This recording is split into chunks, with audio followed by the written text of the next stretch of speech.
Today we're doing another Quick Look. Quick Looks are a series of videos where I try my best to give a good idea on what a game is like and what I think of it in roughly 10 minutes or less. This time I'm taking a look at a game surrounded by controversy built up to and at its release day.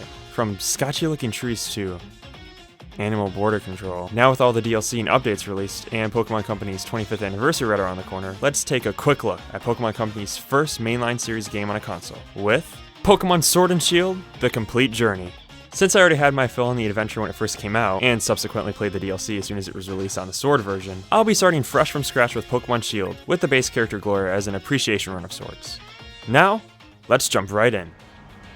The game begins with a scene that looks as though it should have voice acting in it. It doesn't, but we're also introduced to the champion of the game. Leon is still not voice acted, but his favorite Pokemon is Charizard, which is also my favorite, and Pokemon Company's, so I can relate on some level. Charizard is the best Pokemon. After you watch that supposed cutscene with no voice acting and you have to press buttons to make it move, your rival busts in your house with a sheep to get your ass moving. But first, pose! Hop is the little brother of the greatest champion your region, Galar, has ever seen. And the parents don't even hide the fact of which child is the favorite. Holy shit, even Hop is in now. But later, the champion graces you and his brother with your starter Pokemon. Scorbunny is the best, by the way, but I'll choose someone else for this run and stomp Hop all the same. Later you go with Hop into a forest and find a legendary. Time to prove you're the main Odd. Soon after you meet the professor, but we only care about her assistant, the beautiful Sonia. Anyways, the game constantly shows you and Hop are meant for greatness, leading up to taking the gym challenge. And yes, Lee, I do know how to catch a Pokemon.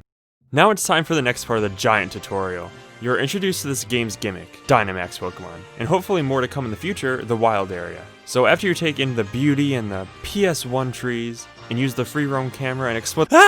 After arriving in the first major city where I made my first league card to mark the beginning of my new adventure, you change into your uniform that you'll use for every gym challenge, and you see all the gym leaders you'll meet, and cool. You also meet Team Yell, who are just kind of annoying, but the person they're rooting for, Marnie, she's pretty cool actually. And then after proving to Hop he still sucks compared to you, the 2-hour tutorial is finally over. So now on to your gym challenge. After beating this guy Bede, your first challenge is against the grass leader, Farmer Milo. After Milo, you fight the fashion model and water leader, Nessa. And then the burning thighs fire leader, Kabu, with this boppin' gym leader theme playing in the background. I love how gym battles are given these huge arenas to really hone in on how grand battling is. This region loves them especially. Good thing I caught Pokemon at the beginning specialize in kicking their asses. Also, you fight Marnie right before you fight Kabu, along with her banger of a theme.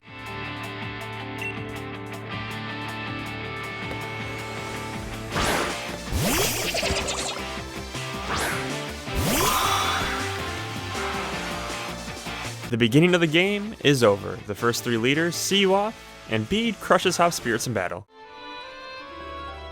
So after you arrive in the castle town Hammerlock, you see You see Sonia again trying to figure out the legends of the Sword and Shield, along with meeting the 8th gym leader Raihan. Hop comes to you all depressed and stuff after you leave the city since he's realizing he's not the main character of the story, especially since you know he lost to Bede. Not your problem! You move on to the Ghost-type gym to fight the little boy Alistair in Shield. In Sword, you fight the Fighting-type gym leader Bee. I love my apple pie and moody teenager Pokemon. After you update your trainer card because you're crushing this gym challenge, Bede is kicked out of the gym challenge for good.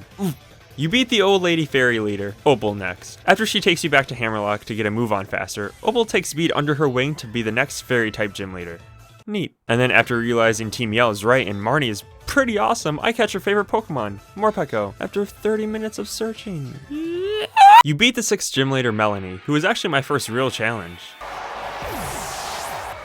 Oh my god. Or the lamer rock-type leader Gordy in Sword. Then you fight the 7th dark-type gym leader Piers, who is the older brother of Marnie, who is also pretty cool. Why doesn't this game have voice acting? Ugh. Well, you go back to Hammerlock to beat the 8th gym leader, the champion's rival, Raihan, who uses weather and dragon-themed Pokemon in a team battle. Pretty nice approach for a single gym leader, actually. After winning, you find Sonia, who finally becomes the official professor of the game, which she deserves. At this point, Hop gets his attitude together and moves on with you to head to the final city and stadium of the game to see who will move on in the final tournament. After updating your trainer card, of course. After reaching the final city, you have a knockout tournament with the remaining contestants in the gym challenge. So you, Marnie, Hop, and I don't know, Edgigoro. Marnie and Hop both think they're going to win this whole thing, but you go and prove them wrong. And a final version of their battle theme plays, and they're both my favorite music tracks in the game. Seriously, they're awesome tracks. You win, and you let both your rivals know that they're not the main character. Especially Hop. It was a hard pill for him to swallow. After the champion Leon doesn't meet up for the lunch you were trying to go have with him, you go and try to find him. only for the people in charge of the gallery region to stop you from interrupting a conversation with the chairman. Wait, what? They're trying this hard just to stop me from interrupting a conversation?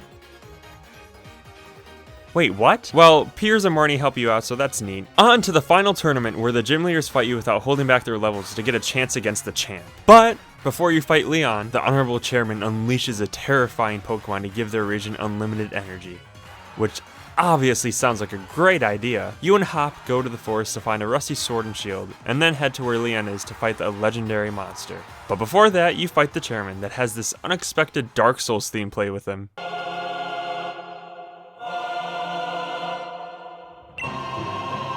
The legendary puppies come in to fuse with their weapon. Wait, is he just holding the sword in his mouth? You catch the legendary and save the day. 3 days later, I guess, you finally fight the battle with Lee. The most challenging fight in the game, as he should be. But with a little effort, by which I mean never grinding, you'll win. I totally didn't reset because his Haxor swept my team. But ending the game finally, but not before you update your trainer card for becoming champion. Oh, and there's this post-game with 2 guys that have sword and shield hair? Wow. It's just an excuse to get the gym leader's rare trainer cards and catch one of the legendary puppies. Surprisingly, Hop gets the other puppy, and you get a real challenge with him for once when he wants to move on to be a professor instead of a trainer. That's a cool arc for a Pokemon character, but Marnie is still cooler. Ending the post-game. Ha! I lied to you. We got DLC, baby! So after you spend your $30 on your DLC pass for this game, it unlocks 2 extra parts of the gallery region. The Isle of Armor being the first. Playing the game with the DLC already installed from the beginning lets you encounter the Isle of Armor rival early on and catch a Galarian Slowpoke. I wanted to use it, but the Pokemon I wanted to evolve into I couldn't get until the second part of the DLC, so meh. When you get to the Isle of Armor, you run into these characters who are terrified by how talented you are. Avery for shield, and the much better Clara in sword. And you stumble somehow into being part of the dojo on that island. After you prove to Avery or Clara that it's pointless to compete with you, you get the special treasure at the dojo. A cute little bear, who, after some training, becomes a legendary Pokemon. Cool! While you're there, Hop visits for some research. You help each other out to benefit the both. Bitch, what?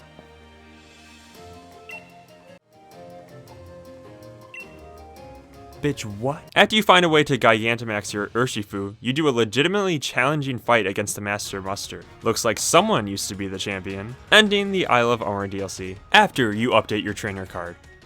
Nice. Just a quick mention, the Isle of Armor in the next DLC lets your Pokemon follow behind you, and it's, well, bad, but nice attempt, I guess. After that okay trip to the Isle of Armor, you go to the Crown Tundra. You meet this father and daughter having a dispute, but you know, not your problem. Oh, you have to help. But after you beat this apparent used-to-be gym leader, you discover most people's favorite part of the Crown Tundra. The Dynamax adventure, where you fight Dynamax after Dynamax Pokemon, and then you fight a legendary at the end with a 100% catch rate, and you use only rent Pokemon. It's legitimately awesome to play with friends, if you got any. But the dude you fought at the beginning gives you quests to do, and those quests involve the new Pokemon added to this DLC. There's a weird like Royal King and his Royal Steed Pokemon, there are 2 new Regimons, and the new forms of the legendary birds from Gen 2. Like, this DLC has so much content and oh my god. But this DLC has so much to do compared to the first one, and more of a budget. So the Isle of Armor was a free roam camera just like the wild areas, and it was closer to the vision of what the wild area should be like in future games. This is true for the Crown Tundra as well, but better. And the Crown Tundra is huge with tons to do. I want to see free roaming cameras and non-linear stuff to do in future Pokemon games like this. Like, this is cool. Sonia is also here in the Crown Tundra, which is always a plus. And this is where I can get my Galarian Slowking, haha. Sorry, but bye, Orbeetle. Oh, and don't forget about updating that trainer card. Well, after you finish the main quests in the Crown Tundra, you unlock the All-Stars tournament, where teams of 2 go head-to-head with the best trainers in the region, including the DLC ones. It would be pretty poetic if Hop and I go into this together. Let's do this, newly appointed gym leader Marnie. They got nothing on us. Well, after you crush the tournament with Marnie, there's only one thing left to do. Uphold your champion status from plebs, defeat Marnie in 1-on-1 rematch, and beat Leon for the final time, finally ending your journey. And make sure you updated your final Pokemon League card. Obviously, I skimmed over a few things, but I think I made my points pretty clear. Music in this game is really good, and I didn't even mention all the great ones. I loved how epic the gym battles feel, especially with the Dynamax gimmick in this game, and I do enjoy some characters like Marnie, Hop, Nessa, and Piers, But man, these games could have been so much more. This game really should have had voice acting. The wild areas needed improvement. Textures are odd at points, and I didn't even have to try hard at all. Like, I didn't grind the whole game. Not once.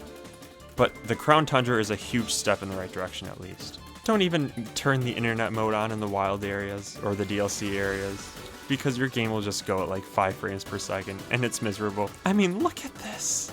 The game just needed a lot of polish and a lot more care in general. The animal border control.